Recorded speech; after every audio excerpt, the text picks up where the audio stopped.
In this video, we'll look at question number 36 from GATE Biotechnology 2012 paper. So the question is, determine the correctness or otherwise of the following assertion and reason. So the given assertion is, in direct somatic embryogenesis, embryos are developed without going through callus formation. And the given reason is, this is possible due to the presence of pre-embryonically determined cells. So the given options are A, both A and R are true, but R is not the correct reason for A. And then option B, A is false but R is true. And option C, A is true but R is false.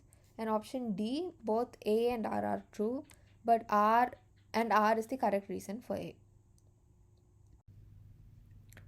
So somatic embryogenesis and zygotic embryogenesis are two distinct pathways through which plants undergo embryonic development. So zygotic embryogenesis occurs through sexual reproduction involving the fusion of male and female gametes during fertilization.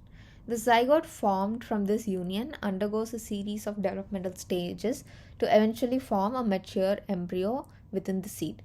So zygotic embryogenesis is the natural process occurring in seeds and contributes to the generation of genetic diversity within plant populations. So whilst on the other hand, somatic embryogenesis is utilized for rapid and precise propagation in vitro. Zygotic embryogenesis plays a crucial role in the sexual reproduction and evolutionary adaptation of plant species in the natural environment.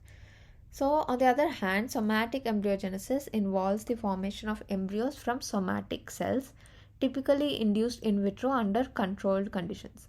So this process allows for the regeneration of whole plants from non-reproductive tissues, providing a valuable tool in plant biotechnology for clonal propagation and genetic transformation. So somatic embryos are initiated and developed without fertilization, making them genetically identical to the parent plant. So here in plant biology, a callus refers to a mass of undifferentiated cells that proliferate on the surface of plant tissues, typically in response to injury or stress. So callus formation is a part of the plant's wound healing and tissue regeneration process. So when a plant undergoes injury such as cutting or damage to its stem or roots, cells at or near the wounded area undergo de-differentiation, reverting to a less specialized state. So these undifferentiated cells then divide rapidly, forming a mass or lump of cells known as callus. So callus tissue is unspecialized and lacks the specific characteristics of the original tissue. So however, it has the potential to differentiate into various cell types, ultimately leading to the regeneration of different plant organs.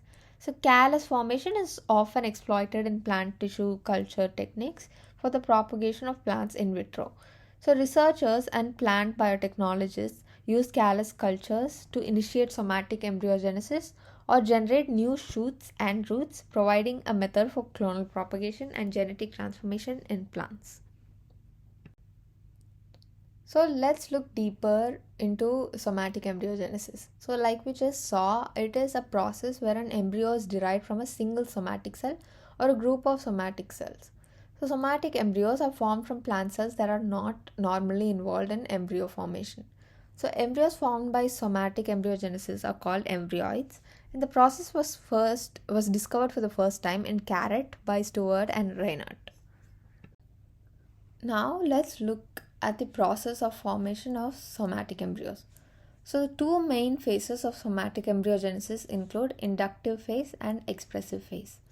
So in the inductive phase, the somatic cells acquire embryonic competence and proliferate like embryonic cells. And they proliferate as embryonic cells. And in expressive phase, the plant undergoes development and maturation. So to be more detailed, in the inductive phase, the somatic cells acquire embryonic competence and proliferate as embryonic cells. And auxin, particularly 2,4-D, is generally necessary to induce embryogenesis, and proembryogenic masses are formed. So once transferred to a medium with low or no auxin, these cells can start to develop into mature embryos. So for callus induction, MS medium supplemented with different concentrations of 2,4-D was used in which 3.5 and 5 mg per liter of 2,4-D showed high callus induction percentage. And then in the expressive phase, they undergo development and maturation. So during development, there are different stages. So the first one is globular stage. So this is when the embryo is small and round multicellular structure. The next one is hard stage. So the globular stage changes to a hard stage, and you can see a bilateral symmetry of the embryo. Next one is torpedo shaped stage. So here the initial cells for shoot or root is formed. And then in maturation, there's cotyledonary stage. So the shape with more cotyledon development. And then germination. The embryo becomes cylindrical and is germinated. So you can see small leaves germinating from the explant. Again, here's a visual representation. So part of the mature plant, which is the explant, is placed in a medium and it forms the callus, and then embryoids are formed, and then embryoids are transferred to semi-solid medium, and then you could see the plant regenerating. So somatic embryos have a bipolar structure consisting of shoot apex and root apex. So they are able to develop into shoot and root respectively in one step, usually without any specific treatment. Further, somatic embryogenesis can be classified into two types: direct somatic embryogenesis and indirect somatic embryogenesis. So, direct somatic embryogenesis is when embryos are formed directly from explant tissue, creating an identical clone without production of intervening callus.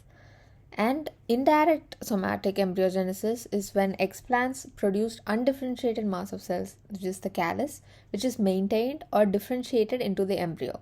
So, specific growth regulators and culture conditions are required for callus formation. Here are some examples of direct somatic embryogenesis. So, somatic embryogenesis has been reported from many plants such as Coffea arabica, Daucus carota, like coffee carrot, and Brassica napus, etc. So, the leaves, scutellum, and hypocotyledonary nucellus, and the embryo sac, etc., are used as explants. And some examples of somatic embryogenesis is where secondary phloem of carrot, leaf, tissue of coffee, petunia, asparagus, etc. So in majority of the cases, embryogenesis is through the indirect method, which involves the formation of the callus from these explant tissues. Moreover, there are several factors affecting somatic embryogenesis. So one is the characters of explants.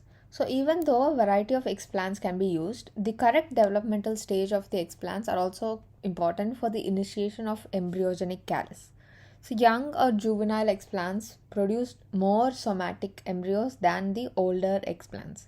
So various types of explants used in somatic embryogenesis are immature zygotic embryos, inflorescence, petioles, protoplasts, leaves, stems, and roots. Plant growth regulators like auxins also influence somatic embryogenesis.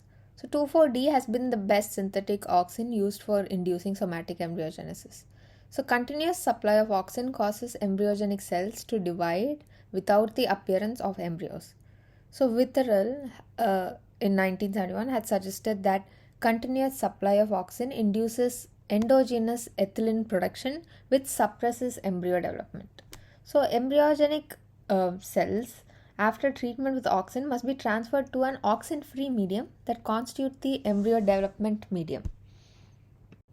And then cytokinins. So cytokinin produces globular embryo from initial embryos. So zeatin is promotive when applied to embryogenic cells after days 3 to 4 of transfer from the proliferation medium to ED medium, whereas BAP and kinetin have inhibitory effect on embryogenesis. High ratio of cytokinin than auxin induces shoot formation, and reverse ratio favors rooting. So others include gibberellins, and these inhibit somatic embryogenesis. ABA promote embryo maturation and prevent precocious germination, and secondary embryogenesis.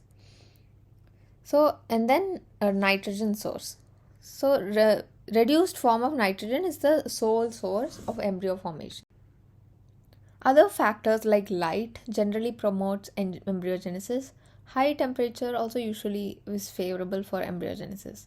And the ideal parameters are a pH of 5.6 to 6 and a temperature of 26 to 28 degrees Celsius, 40 to 80% humidity, and a light intensity of 5000 to 8000 lux, and light duration of 16 hours light and 8 hours of darkness. The advantages are that this can produce artificial seeds by encapsulation of agarose gel or sodium alginate, and the germ plasm is conserved. And to study the biotechnological, and it's like useful for biotechnology studies, and they have high propagation rate, and this helps eliminate the diseases and viruses by just selecting the good eggs plants and disease free parent plants, and is also suitable for suspension culture. Some disadvantages of embryogenesis is that they are confined to few species only, and the response is tissue specific. It's specific to the egg plants, and they also show very poor germination because of their physiological and biochemical immaturity, and also it requires skilled labor. Like it's not easy to just generate a plant from another plant tissue. It's the process is also time consuming.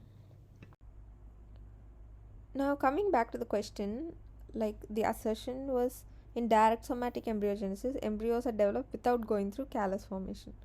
And the reason is this is possible due to the presence of pre embryonically determined cells. So, both the assertion and reason are correct, and R is the correct reason for A. So, that answers our question.